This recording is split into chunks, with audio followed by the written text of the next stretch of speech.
Tiap tahun kan, sekolah itu dapat satu dokumen yang krusial banget, rapor pendidikan. Isinya tuh penuh data. Tapi gimana caranya mengubah tumpukan angka itu jadi aksi nyata yang betul-betul berdampak? Nah, hari ini kita akan bedah tuntas metode IRB dari Dr. Parjuangan Lubis yang dirancang khusus untuk itu. Coba bayangin deh, rapor pendidikan yang baru sudah mendarat di meja Anda. Isinya lengkap, ada data, angka, indikator, semuanya ada. Tapi pertanyaan yang muncul selalu sama, kan? Terus abis ini ngapain? Mau mulai dari mana? Ini tantangan yang kita semua hadapi setiap tahun. Tapi gimana kalau kita ubah cara pandang kita? Gimana kalau laporan itu bukan sekedar tumpukan kertas atau beban administrasi? Gimana kalau kita bisa sulap itu dari sekedar data menjadi sebuah peta jalan yang super jelas untuk kemajuan sekolah? Nah, itulah inti dari obrolan kita kali ini. Kuncinya ternyata ada pada sebuah kerangka kerja yang sederhana tapi sangat powerful, IRB. Anggap saja ini semacam kunci sakti untuk membuka semua potensi yang selama ini tersembunyi di dalam rapor pendidikan sekolah Anda. Oke, kita bedah ya.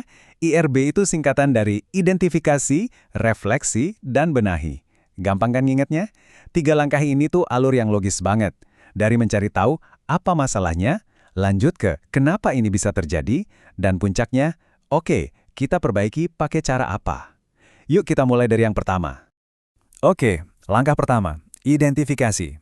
Di tahap ini, kita semua harus jadi detektif data. Tujuannya simpel, melihat kondisi sekolah kita apa adanya, secara objektif, tanpa asumsi, tanpa kayanya. Kenapa? Karena ini adalah fondasi dari semua langkah perbaikan nanti. Tujuan utama dari identifikasi ini adalah untuk menciptakan, katakanlah, sebuah potret sekolah yang jujur. Kita harus lihat datanya persis seperti apa yang tertulis. Jadi kita benar-benar paham di mana posisi kita sekarang, tanpa ada filter sama sekali. Jadi gimana teknisnya? Pertama, kita sisir satu persatu setiap indikator dan capaiannya. Lalu, ini yang penting banget, bandingkan capaian sekarang dengan tahun lalu. Dari situ kita bisa lihat trennya, kita ini lagi naik, turun, atau stagnan. Terakhir, lihat gambaran besarnya. Cek posisi sekolah kita di tingkat daerah, provinsi, sampai nasional. Nah, kalau tahap ini sudah selesai, Anda nggak akan lagi main tebak-tebakan. Anda punya di tangan sebuah gambaran yang tajam, jernih, dan berbasis data tentang mutu sekolah. Ini titik awal yang kokoh banget untuk melangkah lebih jauh.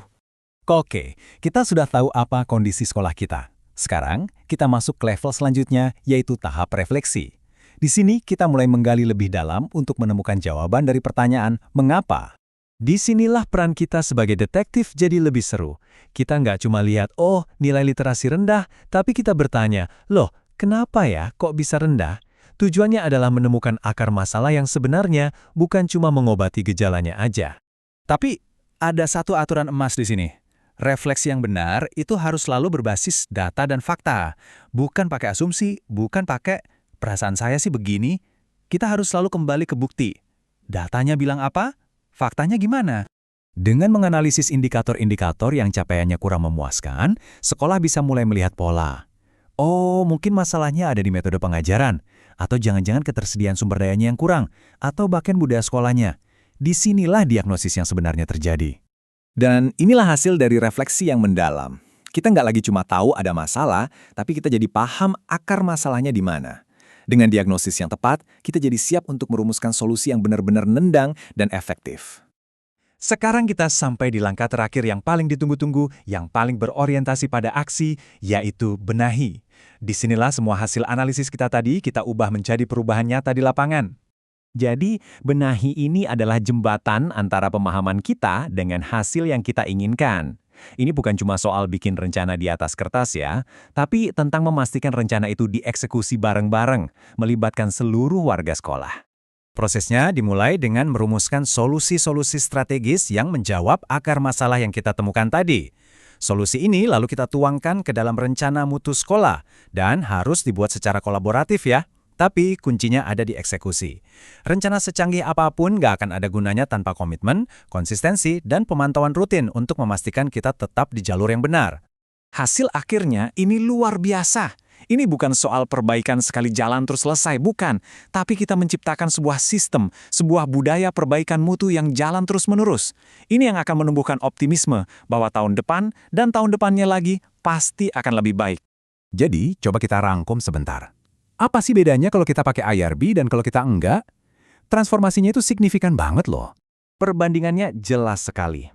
Tanpa IRB, rapor pendidikan seringkali nasibnya cuma jadi dokumen yang dibaca sekilas, diarsipkan, terus dilupakan. Tapi dengan IRB, dokumen yang sama itu bisa kita sulap jadi alat yang hidup, yang dinamis, untuk melakukan transformasi nyata di sekolah. Ini benar-benar mengubah cara kita memandang rapor pendidikan itu sendiri. Laporan itu bukan lagi rapor untuk menghakimi kita, tapi lebih seperti kompas yang menunjukkan arah perbaikan.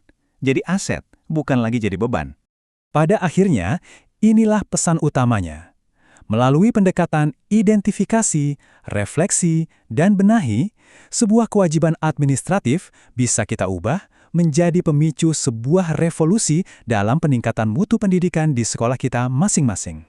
Jadi pertanyaan terakhirnya saya kembalikan ke Anda. Dengan rapor pendidikan yang sudah di tangan dan kerangka kerja IRB ini sebagai pemandu, apakah sekolah Anda sudah siap untuk memulai perjalanan transformasi yang luar biasa ini?